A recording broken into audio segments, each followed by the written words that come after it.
Peace be with you. Dear friends, first of all, I wish you all a Merry Christmas. To you, to your family members and friends and neighbors. I wish also your family members who are abroad, who are not able to be with you.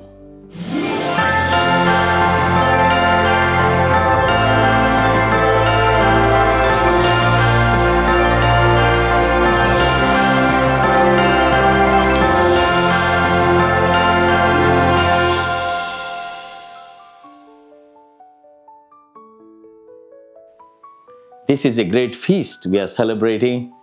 It should be a joy-filled Christmas to all of us. Today, let us have some facts straight before us about this great feast of our faith. So we might ask, or we should ask, is Christmas the greatest feast celebrated in the church? The answer is no. First of all, we have the greatest feast that we celebrate is Easter. And then comes Pentecost, and then the importance of Christmas. The Roman Church started celebrating Christmas only after Christianity was recognized as the state religion. Now a question comes to us on this day. Was Jesus born on December 25th? The answer would be no.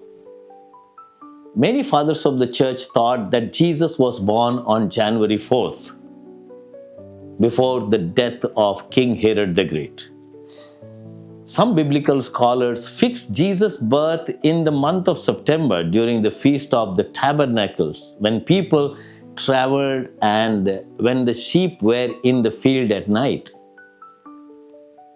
In fact, December 25th was fixed by Pope Julius in the year 353 AD as a part of Christianizing of pagan feasts, so that the converted pagans might celebrate the birthday of Jesus on December 25th instead of celebrating the birthday of the sun god. This is a very important fact for December 25th. We on this day have the decorations, Christmas carols, Christmas gifts, Christmas tree, and Christmas lights. These are practically in some way connected with the pagan celebrations.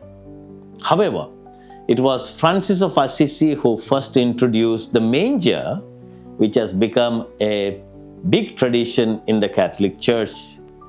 Now we need to ask, where did the name Christmas originate? In the medieval times, the celebration of Christmas took the form of a special mass celebrated at midnight on the eve of Christ's birth. Since this was the only time in the Catholic Church year when a midnight mass was allowed, it soon became known in the Middle English as Christus Masses, from which is derived Christmas. Another question that we might ask, why do we celebrate Christmas with great rejoicing? Because it is a moment of liberation to all of us. Christmas is the feast of God sending His Son as our Savior. Dear friends, on this important day, let us try our best to identify ourselves with someone or something connected with the birth of our Savior. In the Gospel of Christmas Vigil Mass, we have an historical account of the birth of Christ. St. Luke puts together the historical facts. There is Caesar Augustus, who is keen on getting his part of the wealth through imposed taxes on people. And that is why the game of census, everybody should go and register themselves. Quirinius is the governor of Syria. He has his own political agenda and game.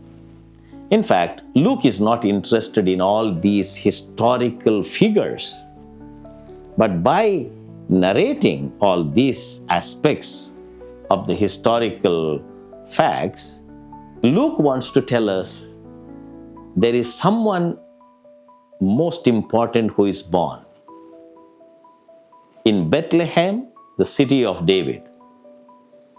A few weeks ago, we celebrated Jesus, King of the universe. And today is the birthday of the King of the universe. The two who knew about this news were Joseph and Mary, because they were informed by the angel of God, Angel Gabriel. They silently pondered in their heart this great mystery. They are into a lot of discomfort, uncertainty, difficulties, and suffering. And this is how we know God plans His project. Shepherds in that region saw an angel of the Lord, and the angel announced them the good news. They were terrified, but the angel assures them, "Do not be afraid. I am bringing you the good news. To you is born this day in the city of David a Savior." What do we see in those shepherds? They went in haste and found as reported by the angel. They found Mary, Joseph, and the child lying in the manger. And now, how can we celebrate Christmas? We are celebrating it. Dear friends, I invite myself and all of you to become something or someone for our Savior. First of all, I would say, let us be the place, the stable for the Lord to accommodate Him in our hearts.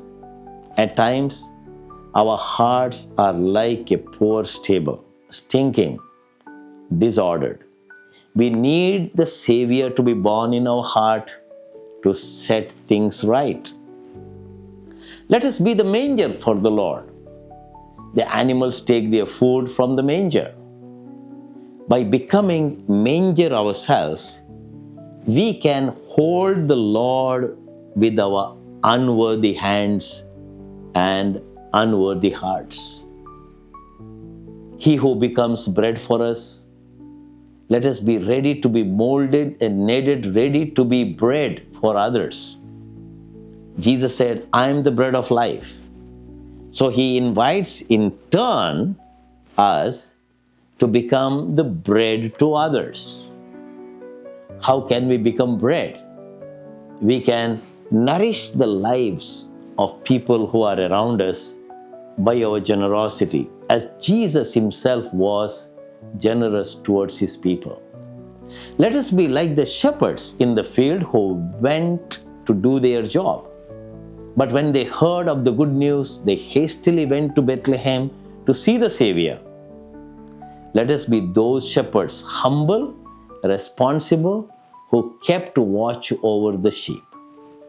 They got this message, do not be afraid. Let us not be afraid to be ordinary shepherds wherever we are placed to discharge our duty in taking care of those things and people who are around us. Let us also be the three kings who visited our Savior. Those humble kings brought gifts to our Savior. One brought gold, which signifies wealth and prosperity. Some of us may be well off in our life, and therefore, what can we do to those people who are around us who are less fortunate than ourselves? That would be a great contribution we can make. Let us be like the king who brought incense, signifying the importance of prayer and praise to God. Let us not neglect prayer. Prayer is a part of our life. It should be more important than food and rest. Let us be also like the king who brought myrrh, so that our sufferings may be transformed into merits for our salvation and our liberation. Let us bring all our defeats and pains and sorrows, our crosses and our miseries. Let this be transformed by our Savior. Let us be also the star that guided the three kings. Jesus has called us to be the light of the world and salt of the earth. The star always gives hope.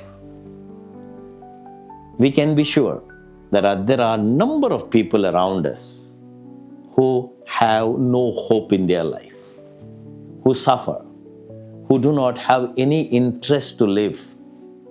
To such people, let us be the stars to guide them, to give them the warmth of Christ, and ultimately bring them back to Him.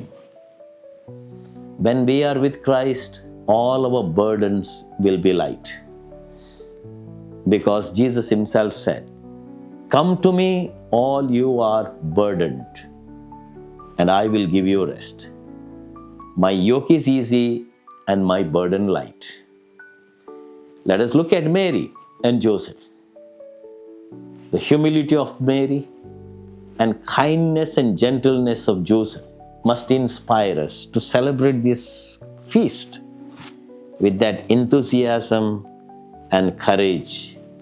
Because when Christ is born in our hearts, when we become the stable manger, shepherds, the stars, and the kings, certainly we will have a new look at Christmas celebration. And Jesus, who is born in our heart, will guide us, will help us, strengthen us, enrich us, and make us His true followers and disciples. Let us have a great celebration of Christmas with Christ, and He will certainly liberate us and free us, because He is our Savior. Again, I wish you a Merry Christmas. God bless you.